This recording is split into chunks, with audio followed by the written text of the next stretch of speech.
ಪ್ರಸಾದ್.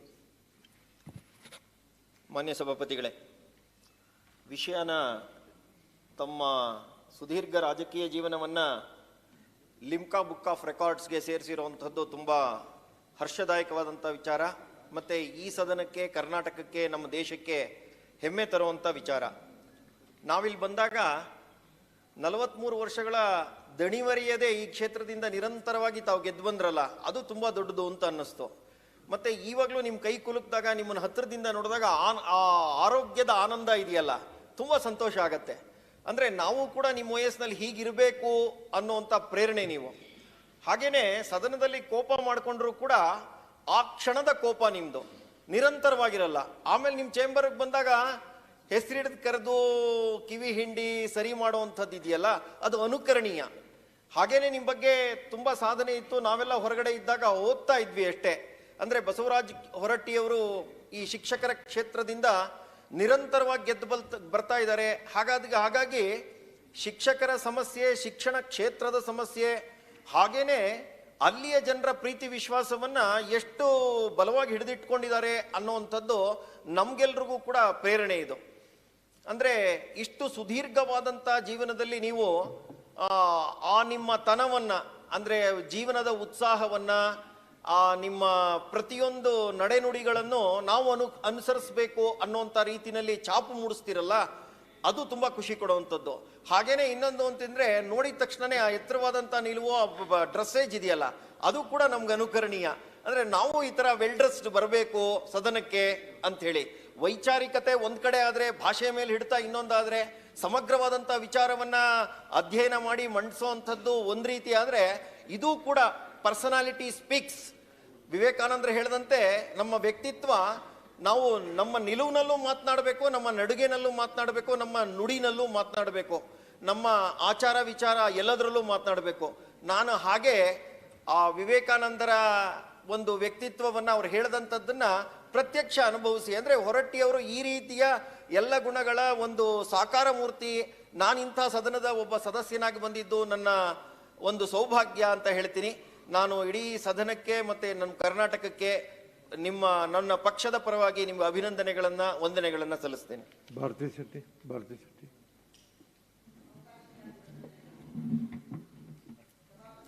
ಇವತ್ತು ತಮಗೆ ಲಿಮ್ಕಾ ಪ್ರಶಸ್ತಿಯೇ ಪ್ರದಾನವಾಗಿರುವುದು ನಮಗೆಲ್ಲರಿಗೂ ಬಹಳ ಸಂತೋಷವನ್ನು ತಂದಿರುವಂಥದ್ದು. ನಿರಂತರವಾಗಿ 8 ಬಾರಿ ಈ ಮನೆಯಲ್ಲಿ ತಾವು ತಮ್ಮದೇ ಆದ ಛಾಪನ್ನು ಮೂಡಿಸಿದ್ದೀರಿ. ನನಗೂ ತಮ್ಮ ಜೊತೆ 2 ಬಾರಿ, ಇದು 2ನೇ ಬಾರಿ ಕಾರ್ಯನಿರ್ವಹಿಸುವಂಥ ಅವಕಾಶ ಸಿಕ್ಕಿದೆ.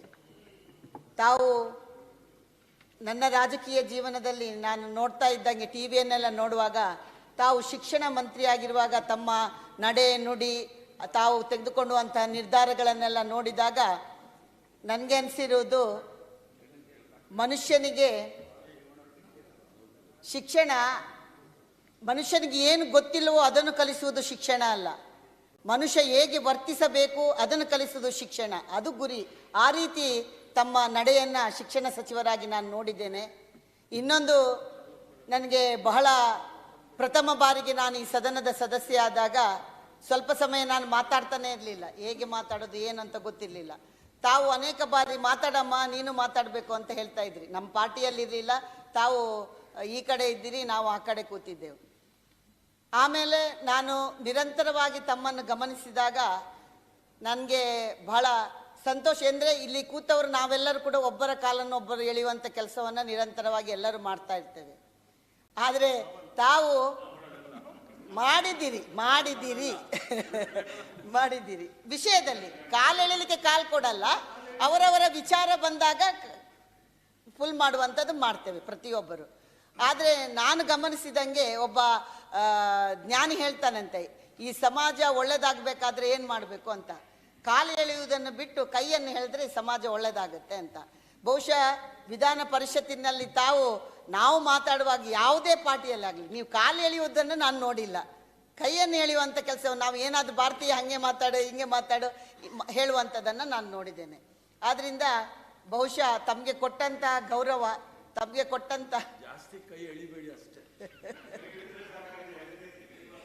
ತಮಗೆ ಕೈ ಕೊಟ್ಟಂತ ಪ್ರಶಸ್ತಿ ಬಹುಶಃ ಇಡೀ ಕರ್ನಾಟಕ ರಾಜ್ಯಕ್ಕೆ, ದೇಶಕ್ಕೆ ಮಾತ್ರ ಅಲ್ಲ, ಎಲ್ಲರಿಗೂ ಸಂತೋಷ ತಂದ್ರೆ ನಮ್ಮೆಲ್ಲರಿಗೂ ಕೂಡ, ವಿಧಾನ ಪರಿಷತ್ ಸದಸ್ಯರಿಗೆ ಇನ್ನು ನಾವು ಇಲ್ಲಿಯ ಸದಸ್ಯರಾದ್ರಿಂದ ನಮಗೆಲ್ಲರಿಗಿಂತ ಹೆಚ್ಚು ಸಂತೋಷ ಆಗ್ತದೆ ಅಂತ ಎನ್ನೋ ಮಾತನ್ನ ಈ ಸಂದರ್ಭದಲ್ಲಿ ಹೇಳ್ತಾ, ತಮಗೆ ಇನ್ನೂ ಕೂಡ ಆಯುಷ್ಯ, ಆಮೇಲೆ ಇನ್ನೂ ಕೂಡ ಉನ್ನತ ಸ್ಥಾನ ಸಿಗ್ಲಿ, ನಮ್ಗೆಲ್ಲರಿಗೂ ಮಾರ್ಗದರ್ಶನ ಆಗುವಂತ ಶಕ್ತಿ ಆ ಪರಮಾತ್ಮ ತಮಗೆ ಕೊಡ್ಲಿ ಅನ್ನೋ ಹಾರೈಕೆಯನ್ನ ನಾನು ಮಾಡ್ತಾ ಇದ್ದೀನಿ. ಹೇಮಲತಾ. ಮಾನ್ಯ ಸಭಾಪತಿಗಳೇ, ಲಿಂಕಾ ಬುಕ್ ಆಫ್ ರೆಕಾರ್ಡಿಗೆ ಭಾಜನ ಆಗಿರ್ತಕ್ಕಂಥ ತಮ್ಮನ್ನ ಕುರಿತು ಇವತ್ತು ನಾನು ಈ ಒಂದು ಸದನದಲ್ಲಿ ಮಾತಾಡೋ ಅವಕಾಶ ಸಿಕ್ಕಿದೆ ಅಂದರೆ ನನಗೆ ಭಾಳ ಸಂತೋಷ ಅಂತದೆ. ಈ ಸಂದರ್ಭದಲ್ಲಿ ತಮಗೆ ಹೃತ್ಪೂರ್ವಕವಾದಂಥ ಅಭಿನಂದನೆ ಸಲ್ಲಿಸಿ, ನಮ್ಮ ಭಾಗದ ಬಸಲಿಂಗಪ್ಪ ಹೊರಟ್ಟಿ, ಬಸವರಾಜ ಹೊರಟ್ಟಿ ಅಂತಂದರೆ ಶಿಕ್ಷಕರಿಯಲ್ಲಿ ಮನೆ ಮಾತಾಗಿರ್ತಕ್ಕಂಥ ಒಬ್ಬ ವ್ಯಕ್ತಿ. ಇವತ್ತು ಚುನಾವಣೆ ಬಂದಿದೆ ಅಂತಂದರೆ ಯಾವ ಒಂದು ಧಾವಂತ ಇಲ್ದೇ, ಯಾವ ಟೆನ್ಷನ್ ಇರಲಾರ್ದೇ ಪ್ರತಿಯೊಬ್ಬ ಶಿಕ್ಷಕರ ಮನಸ್ಸಿನಲ್ಲಿರ್ತಕ್ಕಂಥ ಮಾತು ಏನಂದರೆ, ಯಾರು ಆಯ್ಕೆ ಆಗ್ತಾರಪ್ಪ ಅಂತ ಮತ್ತಾರು ಬಸವರಾಜ ಹೊರಟ್ಟಿ ಅವರು ಅಂತಕ್ಕಂಥ ಒಬ್ಬ ವ್ಯಕ್ತಿಯನ್ನು ನಾವು ಕಣ್ಮುಂದೆ ನಿಂತ್ಕೊಂಡು ಈ ಒಂದು ಅವಕಾಶ ಸಿಕ್ಕಿದೆ ಅಂದರೆ ಭಾಳ ಸಂತೋಷ ಅನ್ನಿಸ್ತದೆ. ಯಾಕಂದರೆ ಪ್ರತಿಯೊಬ್ಬ ವ್ಯಕ್ತಿ ಕೂಡ ಈ ಒಂದು ದಾಖಲೆ ಸರಿಗಟ್ಟಬೇಕಾಯ್ತು ಅಂತಂದರೆ ನಿಜವಾಗ್ಲೂ ಸಾಮಾನ್ಯವಾದಂಥ ಮಾತಲ್ಲ.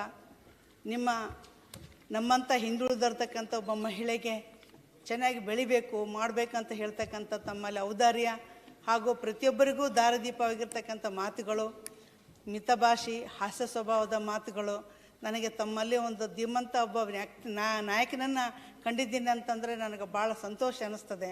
ಯಾಕಂತಂದರೆ ಇವತ್ತು ನಮ್ಮ ಭಾಗದಲ್ಲಿ ಯಾರಾದರೂ ಮನೆಗೆ ಬರ್ತಿದ್ದಾರಂದರೆ ನಾನು ಮೊದಲು ಹೋಗಿರ್ತಿದ್ದೆ ಅವ್ರ ಮನೆಗೆ. ಒಂದು ಸಲ ಅವ್ರ ಜೊತೆಗೆ ನಾನು ಕುಂತ್ಕೊಂಡು ಮಾತಾಡಿದ ನಂತರ ಅವ್ರು ಹೇಳಿದರು, ಚೆನ್ನಾಗಿ ಬೆಳಿಬೇಕು, ಚೆನ್ನಾಗಿ ಮಾತಾಡಬೇಕು ಅಂದರೆ ಒಬ್ಬ MLC ಆಗಿ ವ್ಯಕ್ತಿತ್ವನ ಗುರುತಿಸ್ಕೋಬೇಕಾಯ್ತು.